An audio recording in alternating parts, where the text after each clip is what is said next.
Ya, hari ini gue ingin membahas tentang agama. Ya, agama. Agama itu bagaikan zat adiktif untuk mereka yang terlalu dogmatis. Di saat para ulama memperdebatkan air liur anjing najis atau tidaknya, haram atau tidaknya Bitcoin, sedangkan para umat mengagung-agungkan habaib, apakah mereka para tokoh agama tidak sadar ada yang lebih najis dan haram, yaitu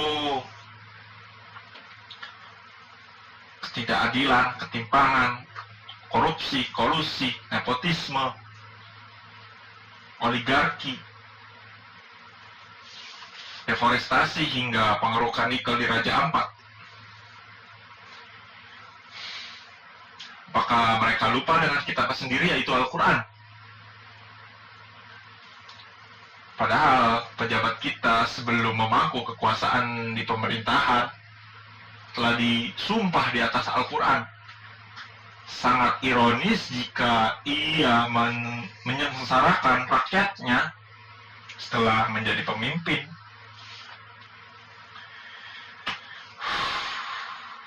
Sedangkan mereka para pelaku korupsi dibiarkan bebas keluar masuk masjid, mengikuti acara pengajian, bahkan dikasih panggung untuk berbicara.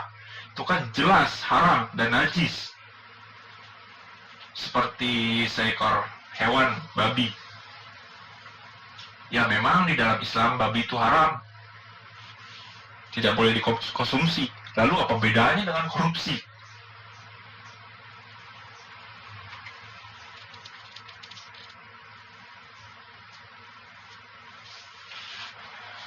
Kenapa ulama diam? Apakah sibuk sedang berjualan ayat untuk kepentingan pribadi? Kenapa mereka diam? Membiarkan kemunafikan dan kepasatan merajalela di negara kita ini.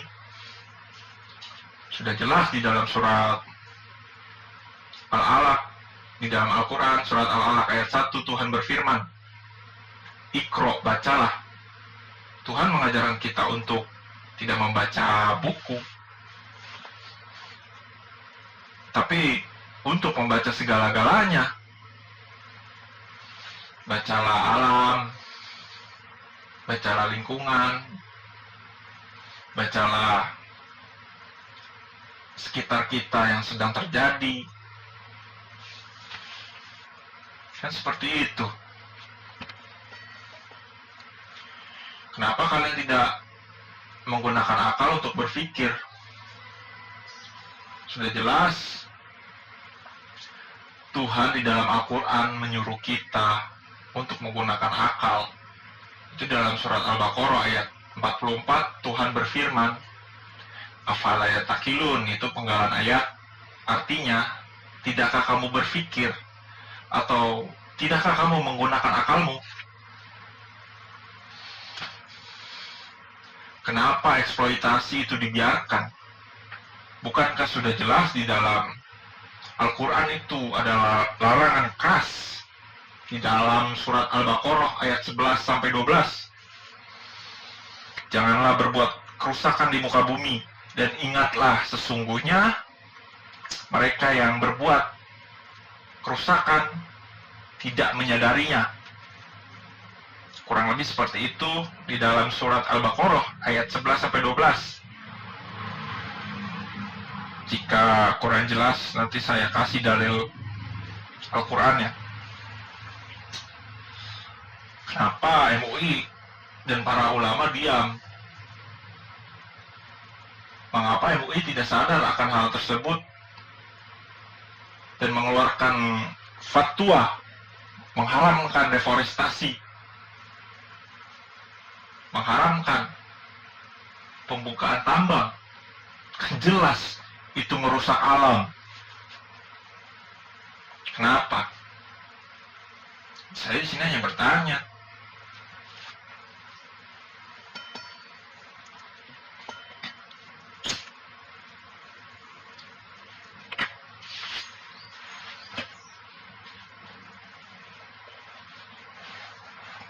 Cuma kalian rajin sholat, rajin tahajud, pergi haji, tetapi dengan ketidakadilan dan kemunafikan yang berdampak pada kefasatan, kalian itu diam, seakan-akan tutup mata, tutup hati, dan tutup telinga.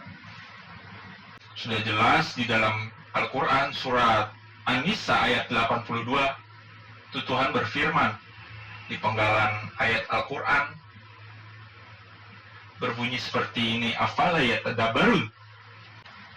Artinya, maka tidakkah mereka memikirkannya, atau maka tidakkah mereka merenungkannya?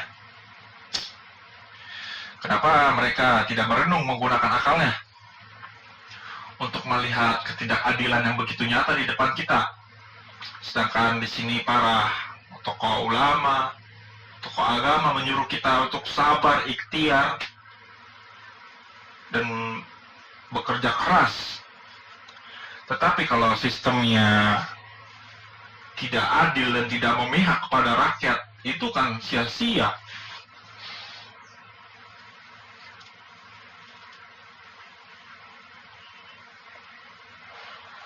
Apakah perut mereka sudah kenyang? Karena berceramah menjual ayat, sedangkan rakyat kelaparan, susah mencari pekerjaan, bahkan banyak pengangguran di mana-mana. Bukankah seharusnya agama itu menjadi alat untuk membebaskan dari ketidakadilan dan membuat kesetaraan yang sama sehingga adil dan makmur?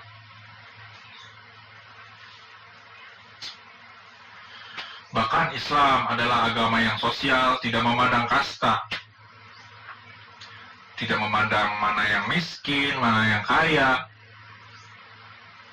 suku apa, dari agama apa, ras apa, semuanya kan sama di mata Tuhan. Bahkan Islam tidak ada paksaan di dalamnya. Tuhan berfirman, la ikraha fiddin, adalah kutipan surat Al-Baqarah ayat 256, yang artinya tidak ada paksaan dalam menganut agama. Terkadang saya heran dengan penguasa menggunakan agamanya untuk menutupi kebusukannya, sedangkan mereka menjual ayat Tuhan untuk melanggengkan kekuasaannya. Bukankah itu biadab?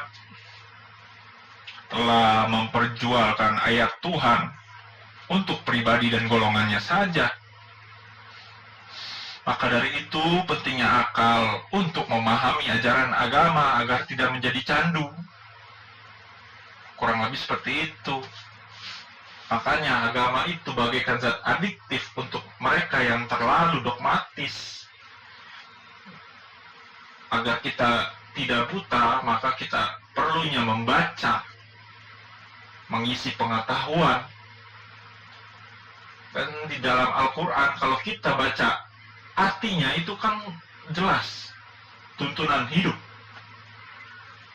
sebagai panduan, pedoman.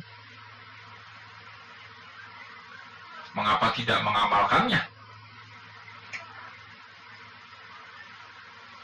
Hanya dipakai ayat-ayat yang untuk melanggengkan kekuasaan.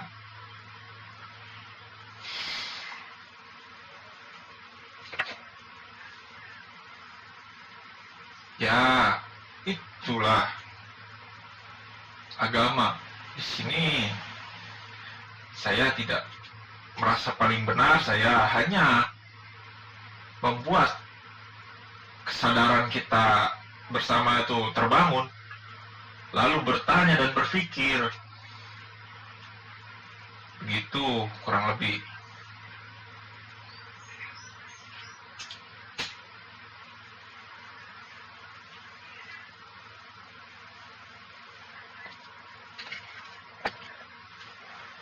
Mungkin itu saja yang saya dapat sampaikan pada hari ini. Ya, kurang lebih seperti itulah.